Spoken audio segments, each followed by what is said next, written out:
humble scholar, and today we have been discussing actually the ideologies and theories of Karl Marx, and this is a series of lecture. And in this series of lecture, this is the third lecture in which we are going to study. Please do subscribe my channel. It won't take more than 5 seconds. So today we are going to study what the communist society looks like. What Marx has said, that as a result of the revolution, as a result of the proletarian, at the end of the proletarian dictatorship, a communist society will be formed. This will be their brave new world. This will be the heaven for the socialists, for the Marxists. So how this communist society will look like? What are the features of this communist society? It will be a classless society, because only we will have one class, that is the proletarian class. And when we have this only proletarian class, it means there are no other classes, so it's a classless society. And in the classless society there will be equality, people will be treated equally. But by this equality, it does not mean that there won't be differences of abilities, or but there will be acknowledgement of differences of abilities, and differences of administrative kind of work. And what else is that there is a stateless society. Now the state will wither away by the end of the revolution, because the means and the powers and the instruments of the state are used by the ruling class to exploit and subjugate the working class. So when there are no classes, it means there is no need of the state. And because the state itself is an expression of violence, and when there is no state, it means there are no political problems. There are no political problems, there are no problems of human of the rights of the people. There are no problem of the representation of the people. There is no such competition, because it's a stateless society. And then there won't be any ownership of property, no private property. People won't own property, as we also see, I guess, in China. There is no concept of the private property. And however, the communist society will be highly industrialized, because the capitalist society, that is the predecessor, the capitalist society has given communist society a structure of the technological and industrial development. And now what will happen, the communist society will be highly industrialized. It will um, make use of all the techniques, all the technologies at their disposal to uh, you know for a vast production of commodities. However, what we see is that there will be equal distribution of commodities. And when commodities are the products or the services actually, so there will be equal distribution of commodities. It means no one actually wants the surplus value, because the state, in the time of the proletarian dictatorship, the state will own all the means, modes of production, the transportation, the communication, the agriculture, the lands. Everything will be under the proletarian dictatorship. So, but now, when there is equal distribution of commodities, when everyone is getting an equal part, there is no need of surplus value, extra profits, and there won't be unemployment, because everyone is working in this communist society. And there will be persuasion of culture, less working hours. Now the laborers having will be working for a few hours, and the rest of the time they will spend the rest of time in the persuasion of the culture, in their cultural pursuits, in their doing the cultural things. So they have plenty of time besides working to spend on their persuasion of culture. And the last point is that there will be cooperation and not competition. Which Marx says is that in a communist society, the people will cooperate and there won't be any competition, because everyone will work according to their ability and everyone will get according to his needs. So this is what the communist society looks like in a nutshell. So let's get to the merits, or we can say that we can a little dive deep into the uh, ideology of Marxism. So the thing is that, first of all, we have seen that many of the countries you know have now communism. There is communist bloc in the world, and there is the capitalist bloc. In the communist bloc, we have Russia, we have China. These are the most prominent examples. However, under in the Cold War, even in the Warsaw Pact, we saw that Soviet Union had, compelled the countries of mm, that is East uh, East Asian countries, or like Poland or Hungary, etc. These countries were compelled under Soviet Union to have Marxism or communism in their countries as economic structure. So, but how whatsoever is that millions of people have accepted Marxism by their own will.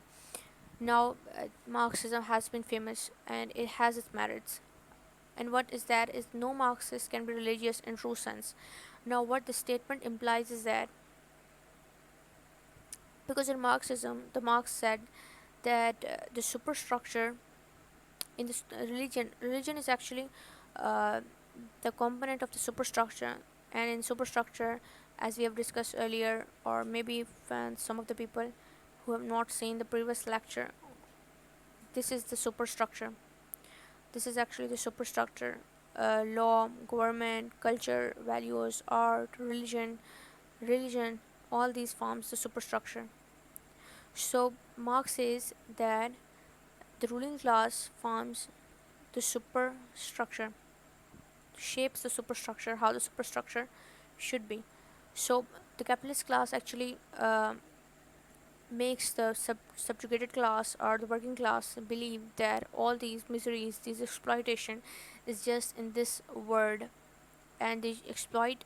Capitalist class actually exploit the concept of the religion, that the next word or the life hereafter will be a good one, and it will be based on justice, and everyone will be satisfied and happy in the next word. So in this world, whatever misery comes to you, you just have to be patient, you just have to bow down, you just have to uh, you know uh, tolerate such injustices. So what Marx says is that religion is opium for the poor, and opium is actually, I guess, that's drug. So drugs are for the relief of the people. So what Marx implies is that the religion is opium for the poor, that uh, by thinking and by following the religion, the poor tolerate all the inequalities and injustices in this world, only on the concept that they will get justice in the next world. So the religion is opium for the poor. However, what we see is that Marxism, so in this sense, whosoever believes in the ideology of Marxism, he can't be completely religious, because the Marxists think that religion is only exploited by the capitalist class, because the capitalist shapes the superstructure. So religion is just exploited by the capitalist class. So the next point is that we see that the Marxism is religion in itself. And how is that so? That in Marxism, um, there is the Marxists see the capitalist world is distressed. Is distress? It's painful. It's a trial. The capitalist world is a trial, and after this trial, we will get the communist society, which is heaven in this world. So, for Marxists, communist society is heaven in this world, and the Marxism is complete an ideology in itself.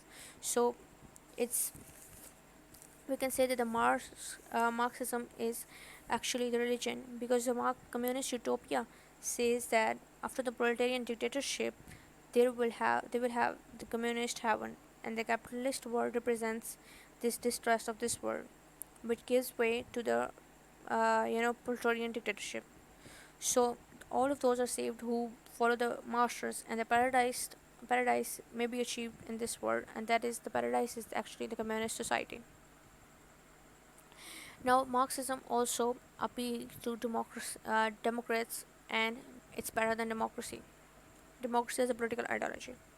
So, how Marxism appeals to Democrats? Because Marxism um, upheld the slogans of the democratic values like equality. Because in Marxist community, there is a communist society, there will be equality, as we have seen. There will be a classless society. There will be no inequalities, there will be no distinctions, there will be freedom, people will be free because there is no even state, so there are no restrictions, so there will be freedom. And the proletarian dictatorship is the majority rule. So in the Marxism there is majority rule, and also we see in democracy, democracy is the rule of the people, by the people, and for the people. And the proletarian dictatorship is also the rule of the majority. And what else is that the Marxism gives economic security in a communist community where the commodities will be equally distributed, and the people will work for less hours and will also have ample time to devote to the persuasion of their cultures. So the people have economic security, they will do work because they want to do it, not just because they're compelled to do so. What else is that how it's Marxism is better than democracy, because democracy as a political ideology, it advocates the laissez-faire economy. And laissez-faire economy is that uh, it's kind of capitalism, and the laissez-faire economy advocates that uh, the men should be free in their business, in their working, and the government should intervene as less as possible. So democracy is the laissez-faire economy. Even in laissez-faire economy, people are not so satisfied, there is exploitation. And even in democracy as a political doctrine, if democracy as a political system gives you the rights such as freedom, liberty, freedom of expression, freedom of speech, um, you have the right to work, everything. But democracy as a political ideology cannot eliminate unemployment. When the people are unemployed, when the people are distressed, then they do not bother such rights which are given by the democracy. So the Marxism has not only given all these rights to the people in its communist society, but also it has given the people the economic security. So the people will have uh, their uh, their means of subsistence. What else is that it's Marxism has a psychological appeal to the poor, in this sense that the poor, by believing in Marxism, do not think that they are doing bad in their lives, and they are lagging behind in this in this marathon of life, because they think, and they Marxism give them this approach that by changing the economic system, the economic foundation, by changing the modes of production and the relations of production, the poor can have a good life. The poor can have um, can be kind of have better living conditions than they're having now in the capitalist system. So it's also have a psychological appeal to the poor. Now regarding the weaknesses or the flaws of Marxism, the course of capitalism has been unlike foreseen by Marx. It says that how Marx predicted that capitalism how capitalism will progress is actually not the way capitalism progressed over the time, because uh, from the early capitalist system to the modern capitalist system, the course, or the pathway that capitalism followed is not what Marx predicted, because Marx had never imagined that uh, capitalism will offer people their labor, their good working conditions, uh, a few, less number of working hours, and also certain rights, the rights to have a weekend, the concept of a weekend or holiday.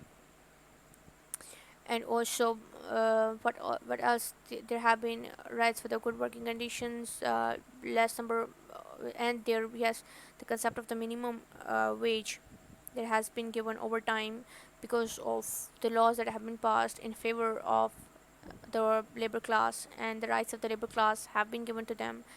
And this is what capitalism has done, and this is what Marx has never imagined. What else is that the Marx forecasted shrinking capitalist class and the growth of proletariat, but it's the opposite actually. Now, what happened is that Marx thought that the capitalist class will become smaller and there will be a few millionaires who will, uh, you know, who will lead the ruling class. The ruling class will be small, and the proletariat class or the working class will keep on increasing in its size. But what happened actually is that we see today the capitalist class is not that small because of the stock exchange market. There have been the capitalist class has increased because they have been buying and selling the corporate stocks. So they, even though they have do not influence so much the means of production or the relations of production, but they do have, uh, you know they do own the stocks. So there has been an increase in the capitalist class, but there also been a decrease in the proletariat class. The labor class has decreased. And why the labor class has decreased and how? Because a new class, the middle class, has emerged today in society.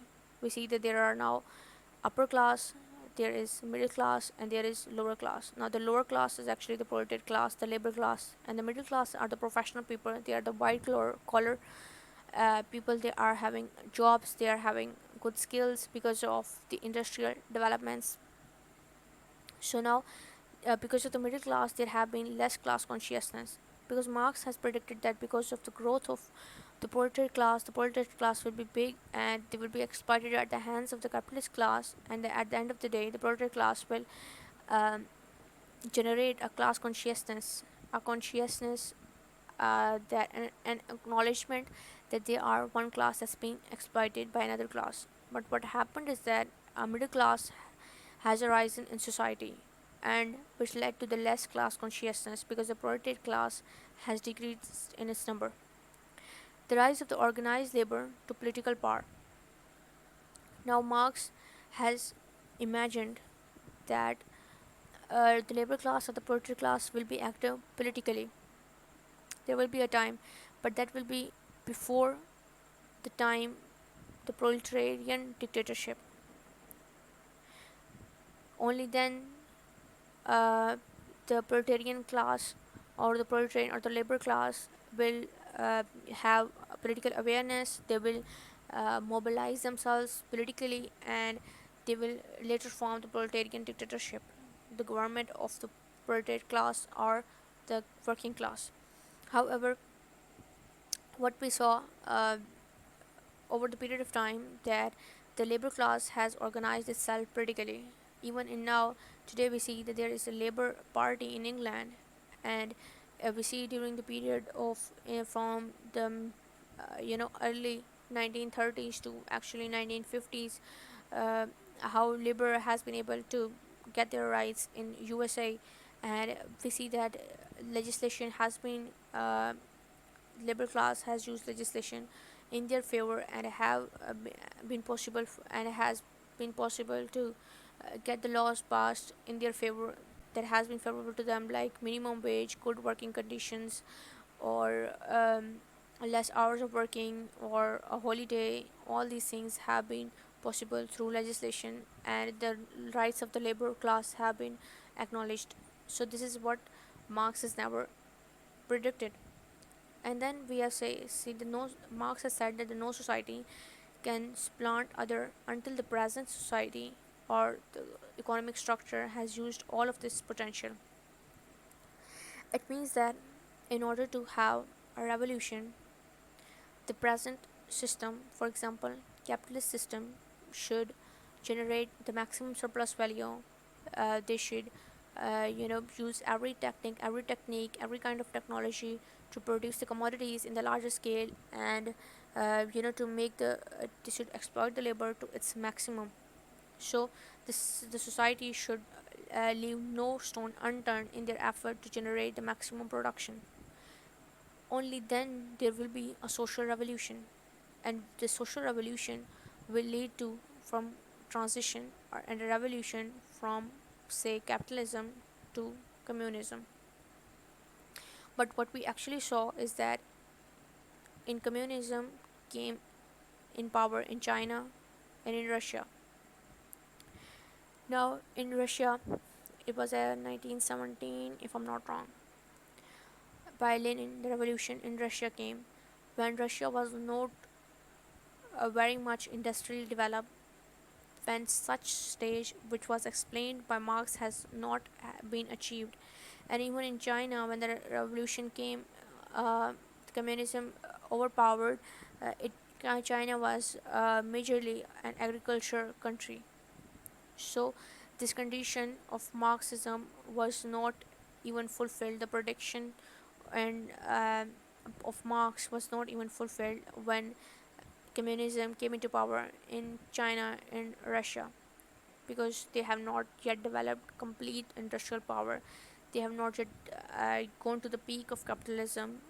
They were just kind of agriculture communities, countries, and they were less industrially developed. Yet they, uh, you know, uh, they undergo a revolution, and their uh, communism overpowered these countries. So this was all about the weaknesses of the Marxism. So what we covered in this series of lecture, please do visit all my other previous two lectures: Ideology of Karl Marx and the Theories of Karl Marx by the Humble Scholar. We looked at the dialectical materialism, the idea and that the history has progressed on the materialistic basis, the materialist idea of history given by Marx. We go to the depth of historical materialism, the different epochs of history, the hunter-gatherer society, primitive communism, feudalism, and then the capitalism. We talked about what is economic base and how it shapes and maintains the superstructure, and how the superstructure influences the economic foundation. And we got into the depth of that concept. We also discussed the labor theory of value, the theory of surplus value, theory of subsistence wage, capitalism, how capitalism has its own series of destruction, how capitalism will lead to the social revolution, and what will be the revolution, how it's different from the previous revolutions, and whether this revolution should be violent or should be peaceful. And as a result of that revolution, a proletarian dictatorship will be formed. What are the qualities and characteristics of this proletarian dictatorship? What are the purposes of this dictatorship? How this dictatorship is unique? We have discussed all these things, and we also saw what is communist society, what are the features of communist society, and what are the merits and the demerits or weaknesses of Marxism. So do visit my previous two lectures and subscribe. Thank you so much.